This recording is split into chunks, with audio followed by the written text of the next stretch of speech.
Peshawar press club کے سامنے زرعی تحقیقی ادارہ لیبر ورکرز ترناب فارم کے ملازمین نے اپنے مطالبات کے حق میں احتجاجی مظاہرہ کیا۔ مظاہرین نے مطالبہ کیا کہ گزشتہ 8 ماہ سے زرعی تحقیقی ادارے میں ان کی تنخواہیں بند ہے، جو کہ سراسر زیادتی ہے۔ ان کی تنخواہوں کو فوری طور پر جاری کیا جائے، جبکہ حکومت نے ہماری تنخواہیں 500 روپے فی دن مقرر کی ہیں، لیکن ہمیں 300 روپے دیے جا رہے ہیں۔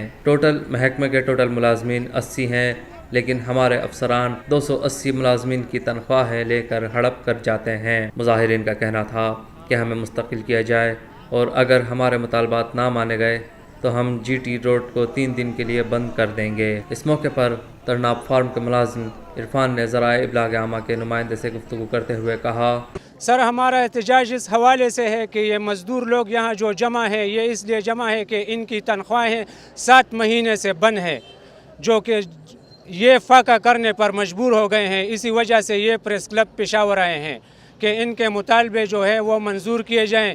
ان کو 300 روپے دیہڑی دی جا رہی ہے، جو کہ حکومت کے اعلان کردہ 500 روپے کے برخلاف ہے۔ وزیر اعلیٰ سے اسٹیٹمنٹ ہو چکا ہے، ہمیں اپنا محکمہ یہ انصاف نہیں دلا رہا۔ محکمے کے لوگ چور ہیں، کیونکہ وہ چاہتے ہیں ہم 80 لوگ ہیں اور ہمارے مسٹرول جو کہ اے جی سے نکلتے ہیں وہ 280 لوگوں کے نکل رہے ہیں۔ تو ہمارے ساتھ انصاف کیا جائے، یہ چور لوگ ہمارے اس مسٹرول سے نکال دیے جائے، کیونکہ ان لوگوں کے ساتھ انصاف کیا ہو سکے۔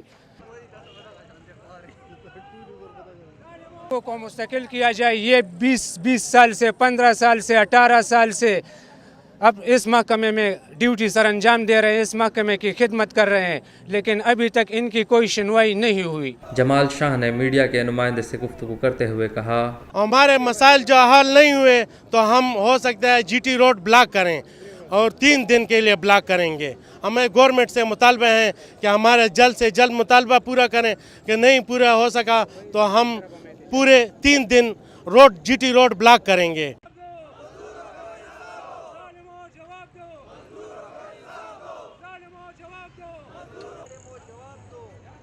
پاکستان میں پہلی مرتبہ حالات حاضرہ کے مختصر مگر جامع پروگرامز، خبروں، تبصروں کے علاوہ دیگر سماجی، تجارتی، ثقافتی، تفریحی، معلوماتی، مذہبی، تعلیمی، صحت اور بچوں کے پروگرامز صرف TNN TV پر۔